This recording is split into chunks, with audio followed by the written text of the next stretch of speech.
Dialogando con el padre Raúl Sánchez. Bien, espero que la imagen que está detrás de mí, que escogí para respaldar estas próximas palabras que voy a emitir, pues no sea una imagen blasfema y que cause incomodidad. Pues la pintura original pues es Dios que trata de unir, ¿no?, su dedo con Adán.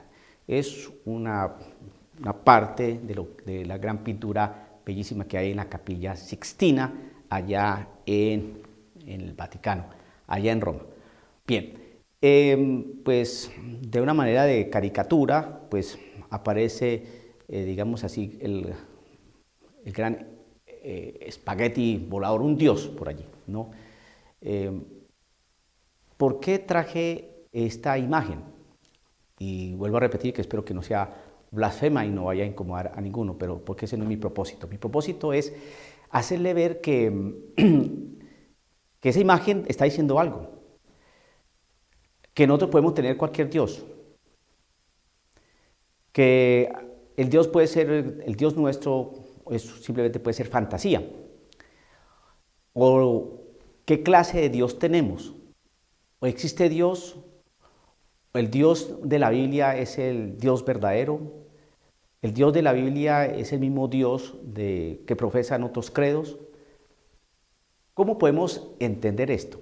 Bueno, entonces estoy afirmando este tipo de cosas por las enseñanzas novedosas que estamos escuchando, que estamos leyendo, que estamos viendo, ¿no?, cuando nos predican, haciendo o mostrando más bien a Dios que no es el Dios católico. No es el Dios de la enseñanza católica, no es el Dios de la doctrina católica. Que no se le olvide a usted, querido hermano, que nuestro Dios es un Dios trino. Por lo tanto, la enseñanza que tiene la Iglesia es de un Dios trino. Cuando se habla de Dios, siempre tenemos que hacer referencia a Jesucristo o al Espíritu Santo. Pero si nos enfocamos simplemente en Dios, y nunca hacemos referencia a Jesucristo o al Espíritu Santo, créame, querido hermano, que eso hay que ponerle mucha atención. Recuerde que las doctrinas, las enseñanzas, se van metiendo paulatinamente, suavemente, sin dolor, sin mayor molestia, y cuando pasa el tiempo y uno observa, uno dice, ¿qué pasó aquí? ¿En qué nos hemos metido? Por aquí no era. Claro, porque fue metida la enseñanza, la doctrina, la palabra, a cuentagotas, ¿no?, y con analgésico, y en otras oportunidades con anestesia. Por lo tanto, no nos dimos cuenta. Por ejemplo, cuando toda esta realidad de la libertad sexual, la liberación sexual, todo esto, pues se fue metiendo, ¿no?, con palabras, con argumentaciones, con imágenes, y la gente fue aceptando esto hasta hoy en día, que ya se acepta y nadie lo ve como mal. Sí, ¿qué podemos hacer? Pero bueno, tienen derecho, todo se convirtió en derechos.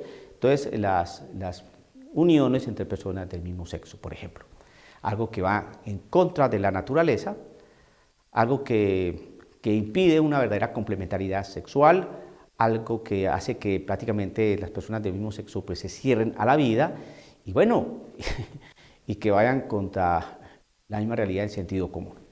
Bien, se da cuenta que aquí yo no nombré Biblia ni Evangelio para nada, haciendo caso haciendo alusión a este caso que estoy proponiendo. Pero se nos fue metiendo, ¿no?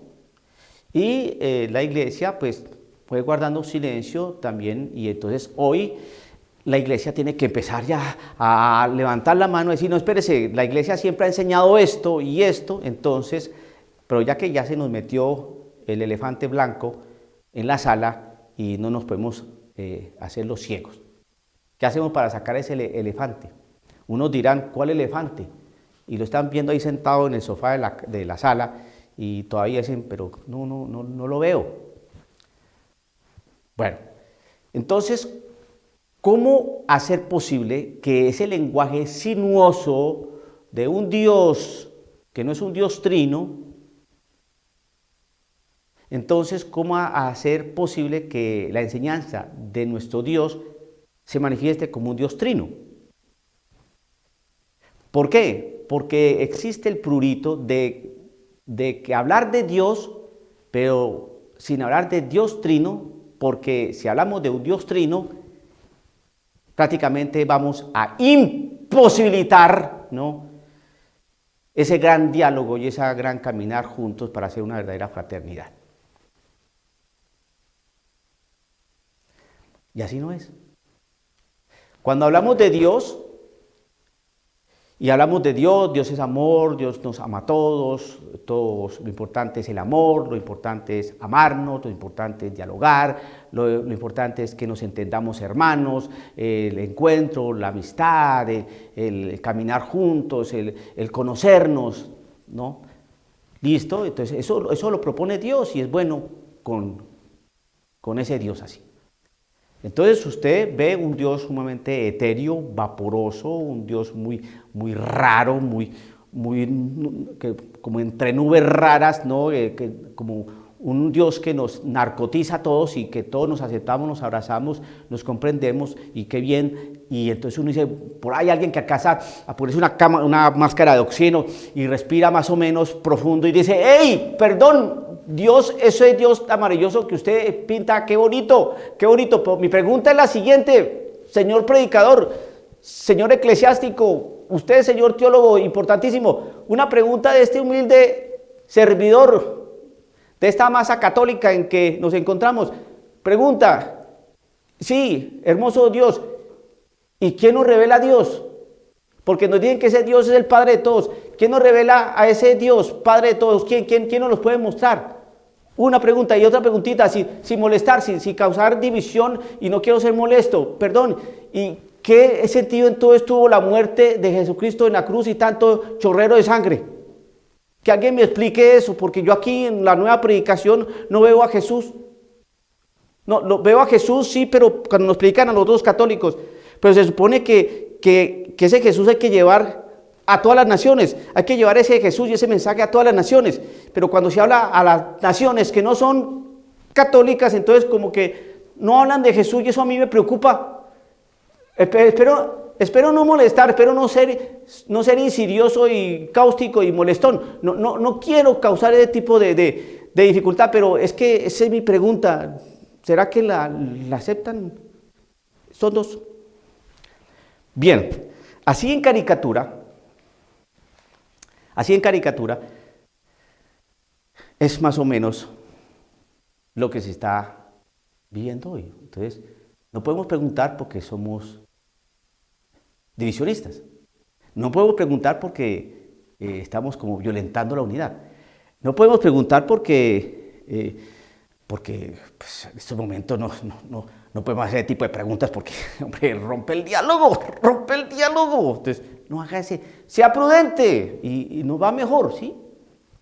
Ese tipo de preguntas ahorita no se deben hacer porque no son del momento. Bueno, yo simplemente voy a leer la segunda carta de Timoteo, de Pablo a Timoteo, en su capítulo 3, versos 16 al 17. Dice así: toda escritura está inspirada por Dios y es útil para enseñar, rebatir, corregir y guiar en el bien. Así el hombre de Dios se hace un experto y queda preparado para todo trabajo bueno. Bien. Toda escritura está inspirada por Dios y es útil para enseñar, toda escritura. Cuando Pablo escribió esto, todavía no existía la Biblia completa. Entonces, Pablo se está refiriendo a los documentos del Antiguo Testamento. Por ahí había algo, ¿no?, del Nuevo Testamento, pero Biblia completa no teníamos. Pero de acuerdo a los documentos que había en ese momento, ¿no? Entonces, y que se consideraban que eran inspirados, entonces servían para rebatir, corregir, ¿no? Entonces, ahora que tenemos que es inspirado, porque está en el canon bíblico, se considera como una carta inspirada, una escritura inspirada, entonces nos dice aquí lo siguiente: toda escritura está inspirada por Dios y es útil para enseñar y rebatir. Vamos entonces, enseñar, rebatir, corregir y guiar en el bien. Entonces, enseñar, rebatir, corregir y guiar en el bien. Entonces, yo qué estoy haciendo ahora, estoy tomando la Sagrada Escritura para enseñar, 1. 2, para rebatir. ¿Qué es rebatir? Rebatir es volver a batir. ¿Pero qué significa volver a batir? En un buen contexto de lo que estamos hablando es volver como a rehacer las cosas, es decir, empezar a poner las cosas en su justo orden, ¿no? Es contradecir lo que se está diciendo con argumentos. Es tratar de esclarecer lo que está confuso, lo que está mal mezclado, lo que está mal revuelto. Vamos a organizar las cosas, a poner las cosas en su justo orden. Vamos a oponernos, nos oponemos a esto. Estoy rebatiendo eso que se está enseñando hoy en día. Entonces estoy enseñando, estoy rebatiendo y estoy corrigiendo el error para guiar en el bien. ¿Qué es lo que la Iglesia Católica enseña? La Iglesia Católica enseña la realidad de Dios. Y la realidad de Dios es que tenemos un Dios trino. Cuando se nos habla de Dios y no nos tocan al Hijo y no nos tocan al Espíritu Santo, ese Dios no es el Dios cristiano, no es el Dios que se nos revela. ¿Por qué? Porque Jesucristo es la revelación de Dios. Y hablar de Dios sin el Hijo es imposible. Y hablar de Dios sin el Hijo y sin el Espíritu Santo es imposible para nuestra fe cristiana, nuestra fe católica. Bien, entonces, ya atendiendo a eso, vamos a corregir algo que se está dejando de enseñar, y por eso yo tengo que, como sacerdote, no tener la razón, porque yo aquí simplemente leo y explico, leo y expongo, ¿no? Yo aquí no me estoy inventando nada, y yo aquí no estoy dándome la de artista, no, simplemente estoy recordando, ¿no? Porque se está olvidando lo que se ha venido enseñando, entonces estoy rebatiendo la nueva enseñanza para corregir, ¿no?, esa enseñanza y así guiar para el bien. Atendiendo pues a esa carta de Timoteo, capítulo 3, segunda carta de Timoteo, capítulo 3, verso 16 al 17. Bien. La primera carta del Evangelio según San Juan, la primera carta de San Juan, la primera carta de San Juan, en su capítulo 5, verso 10 en adelante, dice lo siguiente: quien cree en el Hijo de Dios, guarda en sí el testimonio de Dios. Traduzcamos a un buen español. Quien cree en Jesús, que es el Hijo de Dios, guarda en sí el testimonio de Dios. Si usted cree en Jesús, que es el Hijo de Dios, guarda en su corazón y cree que en ese testimonio Jesús nos muestra a Dios. Jesús nos explica a Dios. Jesús testifica a Dios. Jesús nos muestra y nos explica a Dios. Quien cree en el Hijo de Dios, guarda en sí el testimonio de Dios. Lo que Dios envió. Guarda el testimonio de Dios. Guarda el testimonio de Dios. ¿Qué significa eso? Que Dios testifica y se muestra como Dios en el Hijo.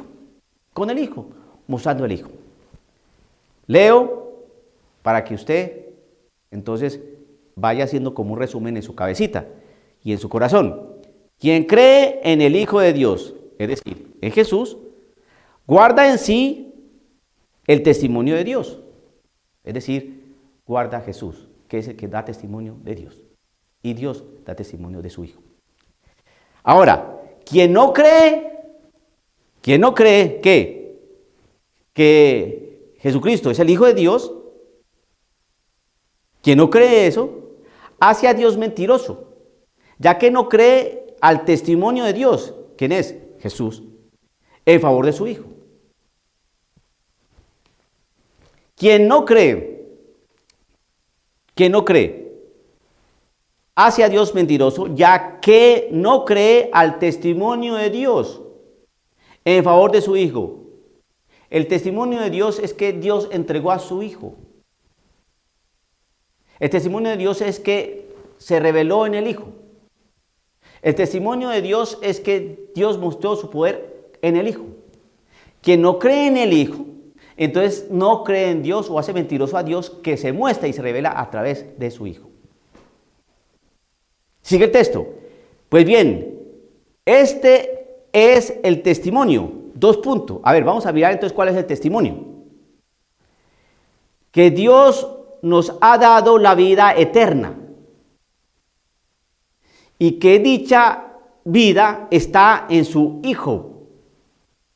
El que tiene al Hijo tiene la vida. El que no tiene al Hijo de Dios no tiene la vida. Entonces, ¿en qué consiste ese testimonio? En lo siguiente. Pues bien, eso está en el verso 11 de la primera carta de Juan, capítulo 5, verso 11. Pues bien, este es el testimonio. 2 puntos. ¿Cuál es el testimonio de Dios? Que Dios ha dado la vida eterna. ¿Y cómo?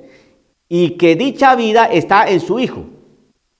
Cuando Jesucristo entregó su vida por nosotros en la cruz para el perdón de nuestros pecados, es para darnos la vida eterna. Nos abrió las puertas del cielo.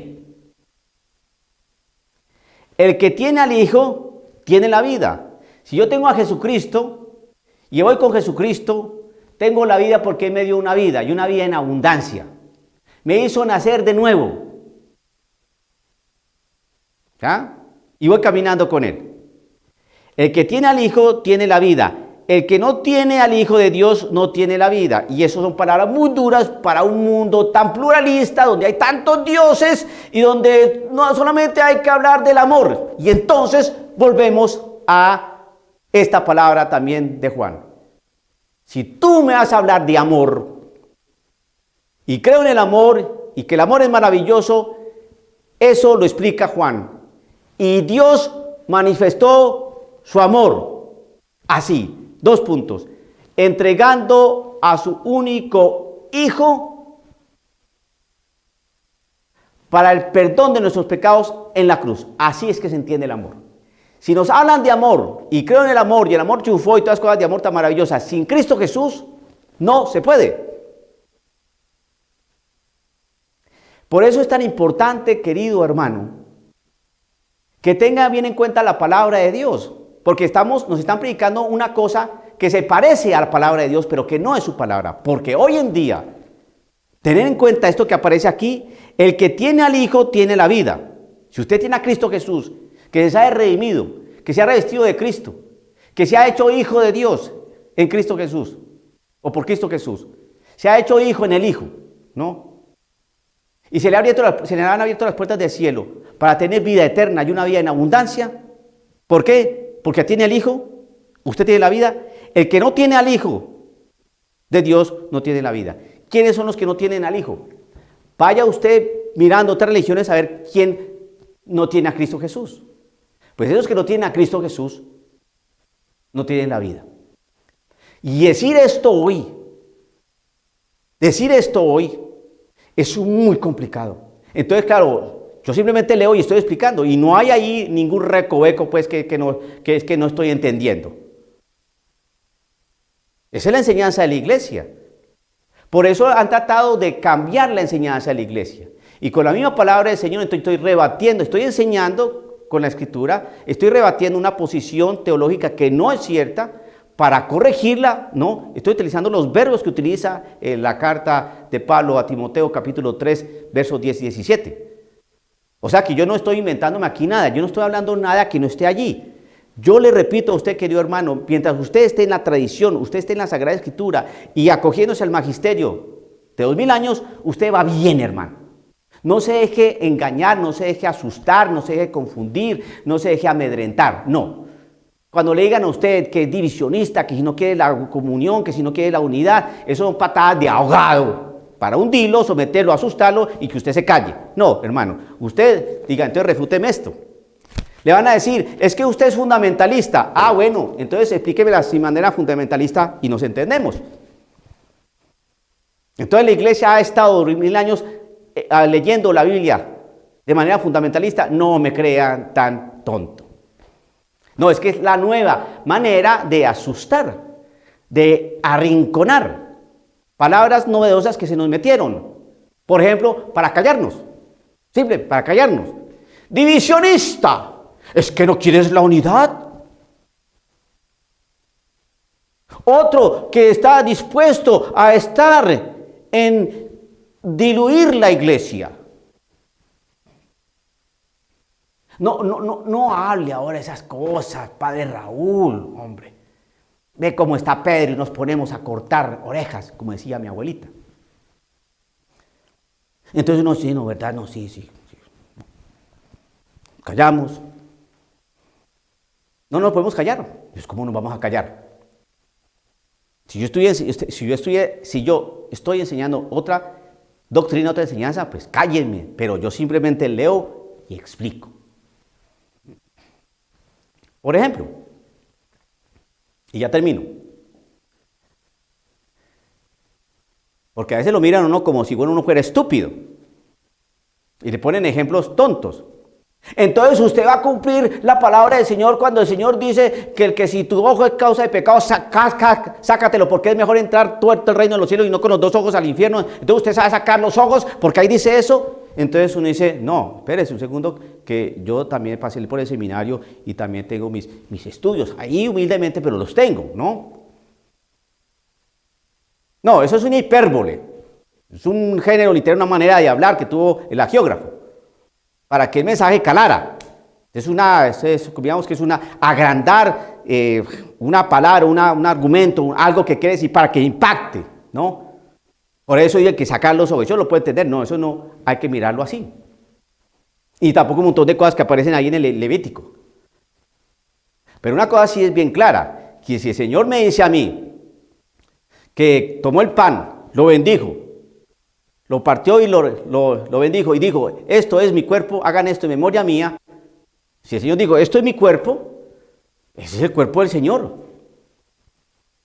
Ahí no habló simbólicamente, ni de manera hiperbólica, ni otro género literario, ni nada. Ni habló poéticamente, ni habló apocalípticamente, ni nada de esas cuestiones. Hagan esto en memoria mía hasta que vuelva. Y el que come mi cuerpo y bebe mi sangre tendrá la vida eterna. Y dijo, este pan es mi cuerpo. Hagan esto en memoria mía, eso es lo que hemos venido haciendo, y por eso entonces nosotros con la Eucaristía. No, hay muchas cosas que lo quieren a uno enredar, ¿no? Y lo quieren a uno torcer, ¿no? Para arrinconarlo, para callarnos. Entonces usted está en contra del obispo tal que está enseñando tal cosa. No, yo no estoy en contra de ningún obispo. Yo estoy a favor de la palabra del Señor. Por eso yo leo y explico. Leo y explico. Ahora, si alguien me va a leer y me quiere explicar, pues yo estoy totalmente abierto a la nueva enseñanza. Porque lo que yo estoy enseñando en este momento es la enseñanza de 2000 años. Tenemos un Dios trino. Y cuando se habla de Dios trino, hay que hablar de Jesús, hay que hablar del Padre, hay que hablar del Espíritu Santo. Punto. No nos dejemos confundir, queridos hermanos, porque hoy la confusión es enorme y tenemos que hacer claridad. Dialogando con el Padre Raúl Sánchez.